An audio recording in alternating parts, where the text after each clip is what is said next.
داره گذاشتی؟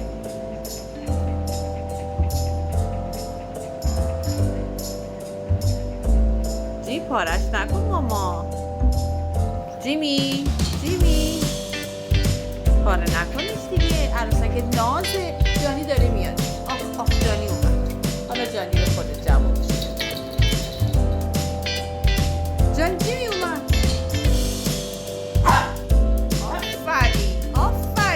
آفرین پسرم. دعواش کن ماما. آفرین. آخ چی حاف کرد. آفرین جانی. آفرین جیمی. آفرین. دعواش کن ماما. نیاد عروسک پسر منو بگیره. برو عروسک خودت حالا بگیر.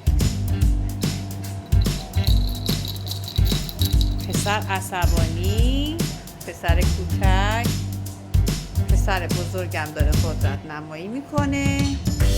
پیرمرد مامانش دستشو لیس نکنه. جیمی ببینم جیمی رو بیاد بگیره. جانی عروسک میخواد پسرم. جانی این مال کیه؟ این عروسک خوشگله مال جانیه. آره این خودش بگولیه. جانی بیاری بازی کن ماما.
وای خدا چشاشو مامانش بخوره.